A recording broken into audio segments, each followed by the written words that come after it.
Week 12 quarterback and tight end rankings, going through the top 24 guys at both positions, putting them into tiers, breaking down the matchups, the trends that have been happening, and just trying to help you guys make the best possible decisions for your lineup this week. So, yeah, with that being said, let's jump right into the S tier for quarterbacks, and let's talk about Josh Allen, Lamar Jackson, Patrick Mahomes, and Drake May. This tier looks slightly different this week. I know that I've regularly put Josh Allen, Lamar, and Patrick Mahomes in a tier by themselves, but Drake May has earned his stay, and he deserves to be put in this tier. But before we talk about Drake May, I want to talk about Josh Allen. He had a 50-point week last week. He's averaging a ridiculous 25 points per game. That's gone down a little bit because, unfortunately, he had a dud against the Texans. You're never going to sit him, though. He will be just fine. He's always an easy start. I do want to say that I probably should not have ranked Josh Allen as my number one quarterback just based on how good the Texans have been as a defense as a whole and how much or how little the points they've given up to quarterbacks all year. And I think going forward, I'm going to be a little bit more strict on the quarterbacks and just, all positions across the league when they go up against teams like the Texans and rank them just a little bit lower. I know Josh Allen's always going to be in this tier, but maybe I rank him a little bit lower in weeks to come if he has the matchups like this again. But going away from them and talking about Lamar and Mahomes, they both had down weeks, though, last week. Tough matchups. Mahomes took on the Broncos. Lamar had the Browns. They're going to be just fine this week. Mahomes plays the Colts. It's likely going to be a shootout. It's one of the highest point spreads of the week. Lamar Jackson, yeah, I think last week was just an outlier. He's always going to get it done with his legs. I'm not too worried about Lamar Jackson moving forward. I think that he could easily finish as the quarterback one to finish the season. I think any one of these guys can do that. Lamar is no different. He's amazing, two-time MVP, but more importantly, he's a fantasy god. I'm not too worried about him. Drake May jumped into the S tier. He's been phenomenal all year. I think it was just time to move him up. 21 points per game. He's leading the MVP race, probably right next to Matthew Stafford. I just think, the floor and ceiling combination mixed with what he does with his legs and how good the Patriots have been this year. Maybe I should have moved him up sooner. I think a lot of people probably have, but I think I'm just going to finally be doing it from here on out, unless it's a really, really bad matchup. He gets maybe the worst defense in all football this week. He plays the Bengals. They're second worst against quarterback, giving up 22 points per game. My only fear is this game gets out of hand really quickly. Maybe Travion Henderson scores a couple rushing touchdowns. Maybe they get going on the ground because the Bengals are just bad everywhere. Yeah, especially without Jamar Chase missing, I don't see the Bengals really being able to keep up. Joe Burrow is ruled out. It's going to be another week of Joe Flacco. So I don't think they're going to be able to keep this game very close. And my only fear is Drake May only scores one touchdown and has a little bit of a down week. So we're done with that tier, and let's move on to just the high-end quarterback ones. It's going to be just two guys, Jalen Hurts and Matthew Stafford. They just missed the cut. Jalen Hurts, despite the Eagles struggling this year, he's quarterbacking probably the most disappointing team in all of football, regardless of what their record is. I just think their offense has been super disappointing. Their defense has been great as of late. He's still elite in fantasy, though. His rushing upside is awesome. He's going to score on a tush push probably once or twice every single week. He's averaging over 20 points per game. You're not too worried about Jalen Hurts, but his counterparts, A.J. Brown, Devontae Smith, Saquon Barkley, have been incredibly disappointing, but I think you can always count on him for a good 18 to 21 points per week. Matthew Stafford, I mean, he's playing the best football of his career, 27 touchdowns, 2 interceptions. I mean, if Drake May is not the MVP, it's got to be Matthew Stafford. I mean, these numbers are pretty crazy. 2 interceptions, 27-2, or I guess that's 13.5 to 1 touchdown to interception ratio. Pretty ridiculous. Like I said, probably playing the best probably the best football of his career. My mid-range QB1s this week are guys with really good matchups. And yeah, I think just based off of that, this is how I'm going to rank them moving forward in this mid-quarterback range, right after like the big 5, I would say, or big 6. And it's going to be Caleb Williams this week, Jared Goff, and Brock Purdy. So let me explain. I struggled not combining this tier in the last one, just because of how consistent all of them have been most of the season. But I felt like the matchups that each of these three guys had kind of elevated them up into a tier by themselves. Jared Goff he finally gets to play in a dome again. He gets to play at home in Detroit. No more outdoor games the rest of the season. He has 6 straight games in a dome at home the rest of the season. He will likely be around this range, I would think, rest of the season. He gets the New York Giants this week. They're third worst in the NFL, giving up 22 points per game to quarterbacks. A really, really good matchup. Expect Jared Goff to, 18 to 20 a week. He could go even crazier, but yeah, it's a really good matchup versus the Giants, and I feel really good about it. Caleb Williams, Look, I understand he's had his ups and downs, but the highs have been incredibly high. He has one of the higher ceilings in fantasy football. He's been getting it done with his legs this year, and he gets a matchup versus the Steelers this week. They give up 20 points per game in the league. They're not good versus quarterbacks. They're not a very good team in general. So yeah, you have to feel good about Caleb Williams and the potential, I guess, ceiling that you can have on a week to week basis. The floor may be lower than some of these other guys in the top 12, but we always shoot for ceiling. We always want to be the highest scoring team of the week. We always want to, elevate the ceiling of our team each and every week. Brock Purdy, he's crawled his way into the top 9. It's his second game back from injury. He looked awesome last week, 200 yards, 3 touchdowns. I don't even think he really played much in the second half. The San Francisco offense is humming. It looks really good. With Purdy back, I think that he just adds a different element to this team. Carolina is top 10 versus quarterback, but Arizona was really good against the quarterback this last week. It didn't matter. I'm rolling with Purdy just based on the momentum of this team. They're starting to get everybody back healthy. Ricky Pearsall, George Kittle, Christian McCaffrey. You like the supporting cast, and I really, really like Kyle Shanahan led offenses, and Brock Purdy is going to land here. Probably I don't think he's going to be outside of the top 12 unless it's a dreadful matchup, really rest of season. Moving on to my back end quarterback ones. Daniel Jones, Dak Prescott, and Jacoby Brissett. These are the guys around at my top 12. They all have kind of difficult matchups, and I'll explain in the case of Dak Prescott. He gets a Philly defense who's been awesome as of late to quarterbacks, 11 points per game given up in the last 3 weeks to quarterbacks the Eagles defense has, and they're top 10 on the season. So not a great matchup. I'm a little nervous, but it's hard not to start him here because the Cowboys defense is so bad that I think that they're probably going to be having to play catch up, probably going to have to chase the Eagles a little bit. But there's always the case, kind of what happened last week against the Lions, where they stifle the Lions so bad and their offense isn't good enough to pull ahead. So it could be a game where you look at it and it's 17-10, the game ends, and Dak Prescott doesn't come away with a touchdown. But I think in the case of a shootout, you have to put Dak here. Daniel Jones is kind of in a similar bucket. They have one of the highest point spreads of the week. The Colts and the Chiefs have. I think they're playing in Kansas City. The Chiefs have a solid defense. They're top 12 against quarterback. I worry that Kansas City is going to make a big run and squeak into the playoffs, and I wonder if they hunker down on defense or are they just going to play in shootouts the rest of the season. Their defense has been kind of shaky overall. They've been good against the quarterback, but yeah, the Colts are the highest scoring team in football. Daniel Jones has the ability to get in the end zone multiple times with his legs, week in and week out. We know how electrifying Jonathan Taylor is, and how much this offense has produced this year. So I feel good about Daniel Jones in my top 12. Like I said, the good thing for Daniel Jones, he's plays on the highest scoring team in the league. Potential for a shootout, and I just feel confident with the matchup on paper and with the floor he's going to put up every single week. Jacoby Brissett, he's a low-end quarterback one this week. May surprise some people, but scorching hot lately. I'm just going with a hot hand. 22.4 points per game in his last 5 starts. He gets a nice matchup versus the Jaguars. They're bottom 5 versus quarterback. They give up around 21 points per game. If he's on waivers, add him. I doubt he is anymore, though, because if you're looking for a streamer rest of the season, it's absolutely this guy. I mean, I'm ranking him in the quarterback one range, and he was a backup quarterback coming in this year. And nobody really thought much of him or had any expectations for him. So Jacoby Brissett is going to round up my top 12, and we're going to move on to our high-end quarterback twos. Just missing out on the top 12 is going to be Baker Mayfield, Jordan Love, and Sam Darnold. Baker, to me, he's pretty rock solid. He's reliable. He has a really safe floor. I think he's kind of cooled down from the first half of the season where he was pretty scorching hot. Because of all these injuries, though, to Mike Evans, Chris Godwin, Bucky Irving, we have one coming back this week. Chris Godwin is going to be back, so it should provide a little bit of boost to this offense. But yeah, it's really just been Baker Mayfield and Emeka Egbuka carrying this team. You hope that Bucky Irving returns soon. Mike Evans likely not. And again, I struggle because you don't love the matchup versus the Rams. If it was a little bit better matchup, I think that he would be in the top 12. But the Rams are top 6 to quarterback. They only give up 15 points per game. They just snatched Sam Darnold's soul just a week ago. He threw 4 interceptions. A little bit of a scary one, but I think Baker's floor is high enough to where you can't really rank him any lower, and you feel good about him week to week. Jordan Love, he's been a little bit average this year. Unfortunately, I was expecting a little bit more from him and this Green Bay team in general. Their offense hasn't been as great, especially lately. Josh Jacobs being out this week doesn't help, but I think that they would throw the ball more, and I think that provides a little bit more of a ceiling for Jordan Love.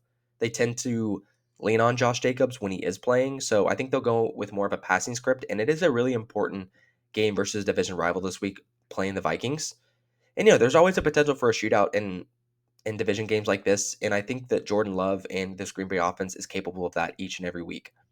Sam Darnold is going to be the last guy here. I know that people seem to panic on Sam Darnold so quick, and I understand he had a really, really bad week last week versus the Rams. He threw 4 interceptions, didn't look good. The Rams defense is quite legit though. They're really phenomenal. They're a good team, maybe the best team in football.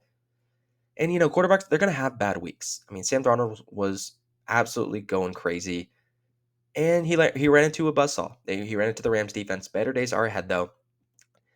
You kind of just have to trust him as a floor play, and you can't rank him any lower, especially not with these next tier of guys who I'm going to talk about right now, and that is going to be Trevor Lawrence and Joe Flacco. He just doesn't fit into that bucket, and I'll tell you exactly why. Trevor Lawrence and Joe Flacco, they've had some nice weeks. They're just incredibly inconsistent. It just depends what version we're going to get week to week. Joe Flacco will throw for 4 touchdowns, 400 yards, and then the next week, last week versus a pretty weak matchup versus the Steelers, just didn't look good. He had below 10 points. He's also without Jamar Chase. Not ideal. It's just going to be T. Higgins and likely Chase Brown. And you don't really have a second option that you can rely on if you're Joe Flacco. And Joe Burrow coming back is on the horizon. So in the next coming weeks, he might not even be in these rankings, but that's neither here nor there. T-Law, he gets a Cardinals defense, which we talked about with Brock Purdy. They happen to be a top 8 team against the quarterback position. It's a little bit of a coin flip, but Trevor Lawrence has been quietly good with his legs. He's had a couple of, I think maybe 3 or 4 rushing touchdowns this year. My only thing is, Brian Thomas Jr. is hurt. He struggled a little bit even with Brian Thomas Jr. in the lineup, but he's going to have Jacoby Myers and Parker Washington to lean on. That's not really it's not it's not the best thing in the world to hear, and he is getting his tight end Brenton Strange back, but then again, it's not going to provide a boost super significant, and until we see Brian Thomas Jr. get back to his old self, I don't see this offense having a ridiculous ceiling like we thought they did coming into the year. But I think overall, Trevor Lawrence is a fine play, especially if you're really struggling at quarterback. I think that he has a good enough floor and ceiling combo where he could just flip the switch on and play really well. It just week to week. These two guys are super inconsistent, but they're like the last tier of guys I feel good about before these last two tiers will we really drop off. Our second to last group of guys is going to be more boom bust than anything. They're the lower end quarterback twos. Bryce Young, JJ McCarthy, and Aaron Rodgers / Mason Rudolph. I believe it's going to be Aaron Rodgers this week, but just in the case that he misses, he's a last second inactive, I was going to have Mason Rudolph here. Bryce Young, can he repeat last week? Probably not. He had over 450 yards. He had 3 touchdowns. He was really good.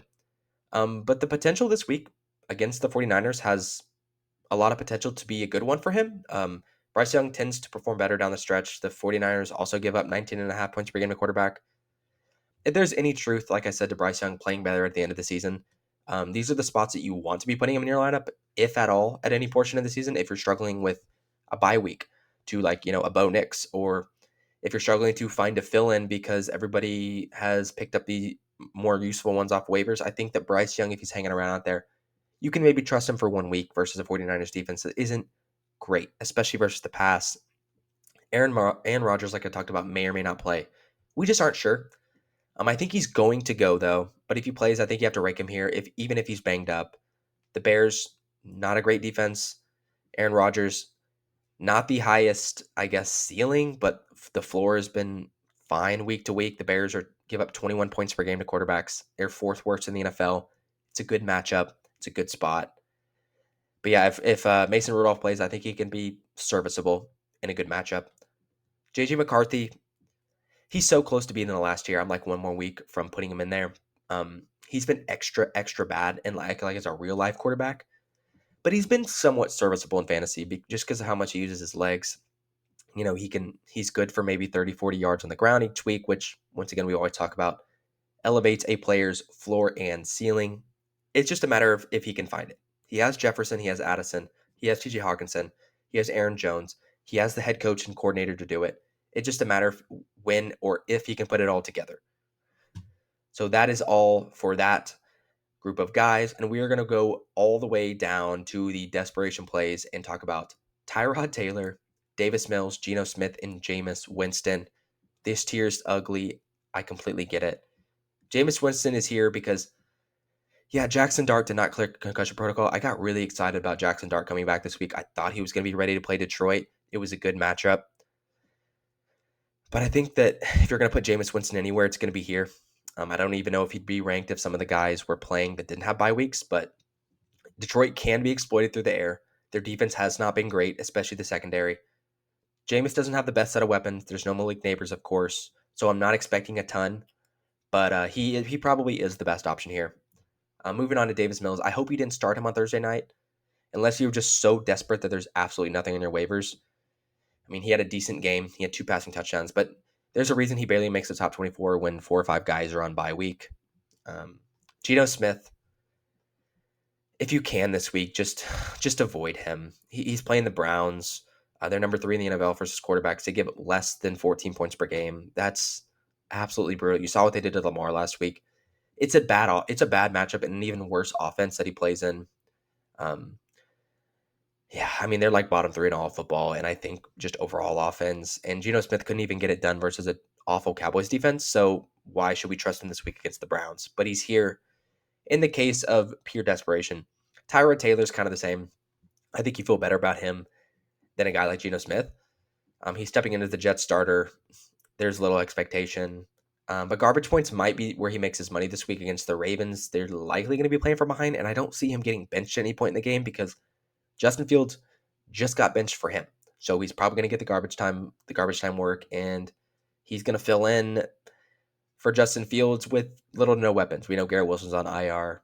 There's really not much expectation here, but if you're truly, truly desperate, I think that Tyrod can maybe get you 10 points. But you don't want to be starting any of these guys. I'm not saying go out and start them. Try to find better options, and I hope that you do have better options. So that is going to be it for my top 24 quarterbacks. So let's move on to tight ends. My top 24 tight ends, we are going to start off with the S tier with 2 guys that probably should be multiple tiers above everybody else. And that's going to be Brock Bowers and, of course, Trey McBride. Nobody's close. There's no conversation, truly, between both of these guys and the rest. McBride, his numbers are crazy this year. He's at 18.5 points per game. He would be wide receiver 7 on the year. Completely nuts. Jacoby Brissett's throwing the ball, playing at a pretty high level. So, yeah, I mean, Trey McBride's going to be awesome week to week. Brock Bowers is probably going to be fine. He can probably survive. 15 points per game. Tight end 2 for me rest of season. Yeah, I think just even though he's playing for the Raiders, even though that team has been so bad, he's going to be so heavily targeted. You hope Chip Kelly, please start targeting Brock Bowers 10 times a week minimum. But yeah, I think other than these 2 guys, there's a clear 2 tiers above them. So let's go down to the high end tight end ones, who I feel good about this week as well. I feel good about rest of the season as well, and that's going to be George Kittle and Tyler Warren. These are really my last elite tight ends, high end tight end ones. Kittle has looked the best he looked all year. 23 and 25 points in back-to-back weeks. Brock Purdy is back. That elevates the offense a little bit. And yeah, I even think with Ricky Pearsall coming back, I don't think it's going to take too much away from George Kittle. I just think Brock Purdy being back elevates this offense so much, and it looks like they're playing their best football this season. So wheels up for George Kittle. Going to be a top 4 or 5 tight end rest of season. Tyler Warren, he's this year's like elite rookie tight end. I mean, we seem to get one every year. It's pretty crazy that some of these guys, they just walk in the NFL and they're studs already. He's averaging almost 14 points per game on a team full of great players with Michael Pittman, Josh Downs, Alec Pierce has been good, Jonathan Taylor. He's still been able to be way, way, way above average and really good this year. I think he will have a massive end of the season. I think he's going to be incredibly productive down the stretch. We know how well rookies perform down the stretch, and he's on a really good team. He's on the best offense in the NFL. If he finds the end zone, like if he gets hot in the end zone or, with touchdowns going down the stretch here, he could have a Trey McBride type of ceiling that I don't think a lot of people realize. So that's something to really watch. And I'm super high on Tyler Warren. I think that's pretty well known. I think most people are. Moving on to the mid-range tight end ones, I have Travis Kelce and Jake Ferguson. I honestly thought the writing was on the wall for Travis Kelce. He's engaged to Taylor Swift. There's retirement talk. There was some noticeable decline, especially last year. He's still been good, though. I mean, obviously, he's a Hall of Famer. It's really what you would expect from him. He's showing age, but he's just a great player. He's averaging 14 points per game. He's attached to Patrick Mahomes. It helps that Mahomes has helped elevate this offense to not exactly the heights that it had been a couple of years ago, but close to it. I mean, this offense has been much, much better than it was the past 2 years, and I think Kelsey has been a nice beneficiary of it. He's going to get a nice target share week to week, and him and Mahomes, of course, have a great connection. Jake Ferguson has cooled off in the past 3 weeks. He's only like 7.2 points per game. He had a goose egg in between there. But you gotta love the situation. He's a Dallas tight end one. You gotta love this, situation and opportunity. Dak is playing his best football in a while. It is a tougher Eagles team that they're playing this week, but Jake Ferguson has been like a PPR machine.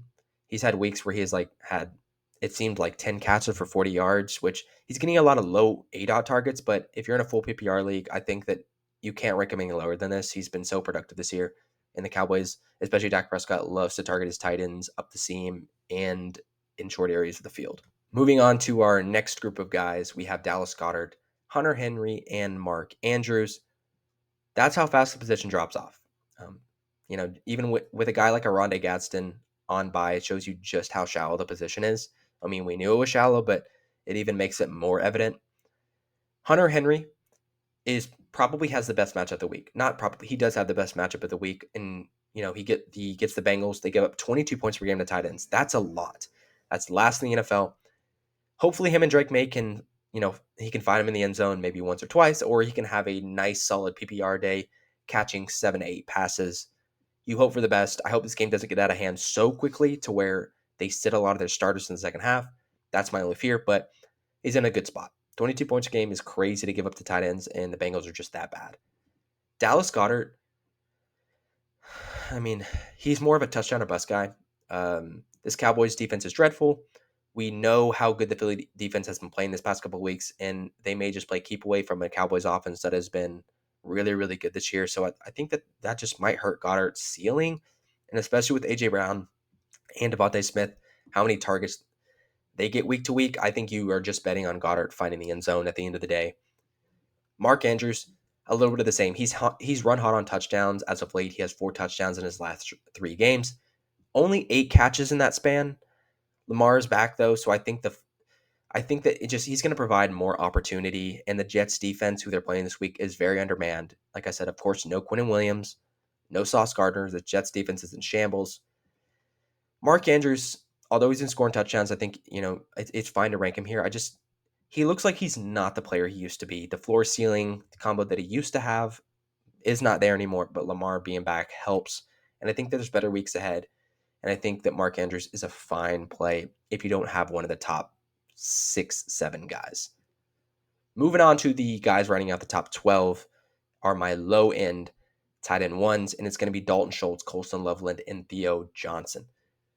A lot of question marks here. I would be dishonest though if I ranked Schultz any lower after seeing how badly he performed on Thursday night. He didn't do much at all. I think he caught maybe 1 pass. I should have known this was a bad spot for tight ends. The Bills are number 1 versus tight ends. That's my bad. But I just wanted to be honest about where I ranked him because I don't know. I felt good about it. That game went completely opposite of how I thought it was going to. I thought the Bills were going to run away with it, despite the Texans being good on defense, because the Texans have been so bad on offense and just an up and down team so far this year. So that's my bad, and I will make sure that I pay attention to where I rank tight ends based on how bad or good their matchup is. Colston Loveland may be a little debatable this week. Again, I get it. He's not a full-time player. He's like almost splitting snaps with Cole Kmet. I'm just betting on the talent and upside in this range, honestly. There's just zero risk. He's the most exciting play for sure. I mean, if you're deciding between Colston Loveland and Mark Andrews, I understand playing Mark Andrews and being maybe a little more confident about the floor, but the ceiling for Loveland is so high. I can't rank him any lower than this, and I love the talent, and I love what he could do.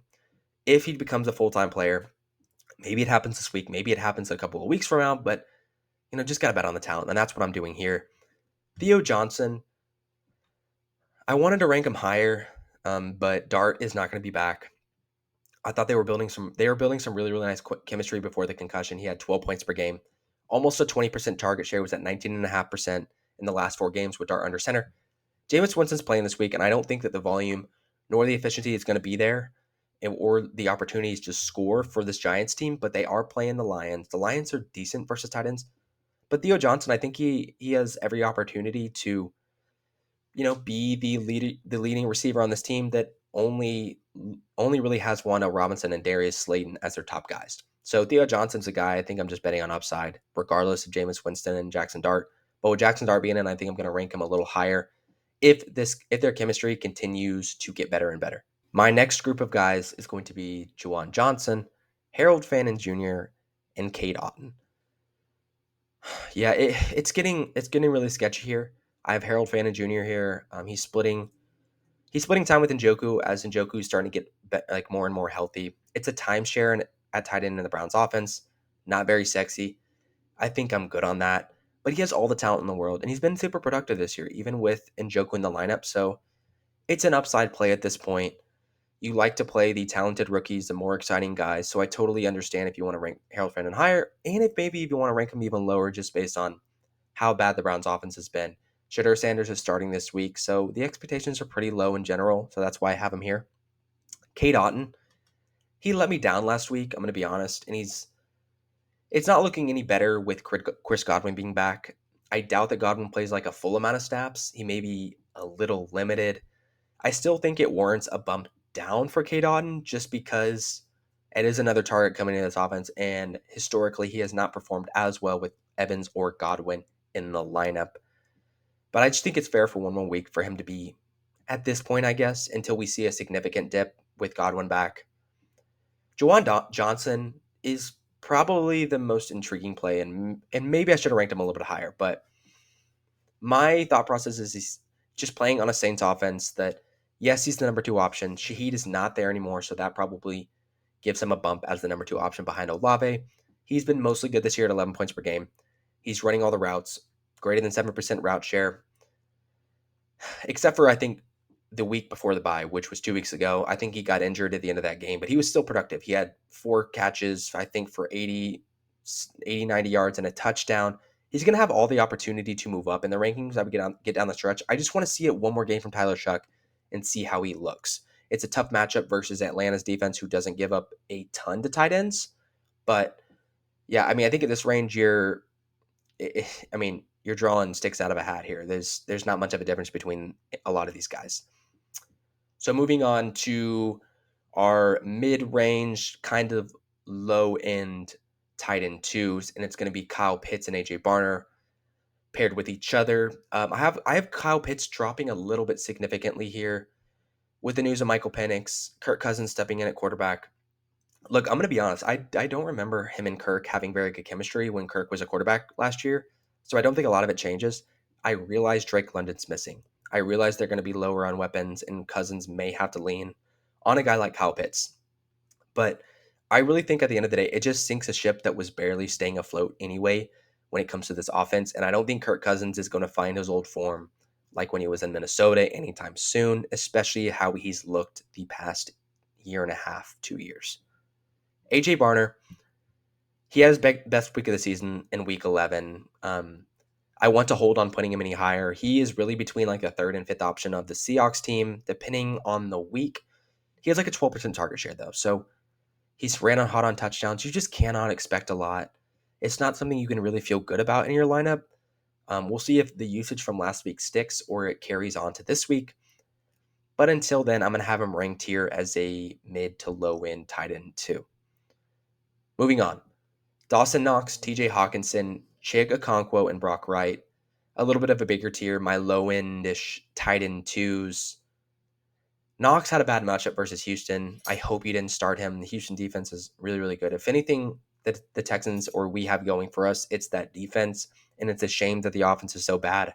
They shut down Josh Allen, and that included Dawson Knox. TJ Hawkinson, he's just been tanked by how bad this Vikings offense has been all season, and now with McCarthy as the starter, things have somehow gotten worse.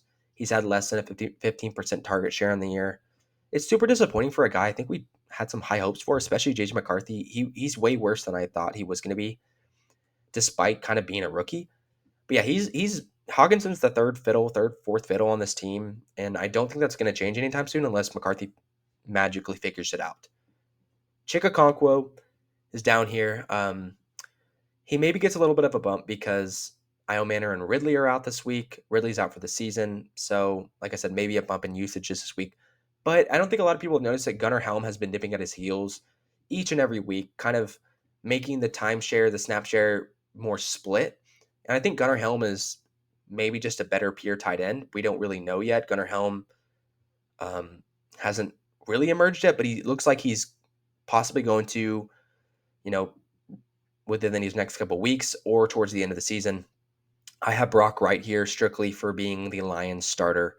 Sam Laporta was put on IR at the end of last week. I don't really know what kind of player he is. I don't really know if they have anybody better options, or until we see something pop from him, he's just going to be the starting tight end for the Lions in a good offense.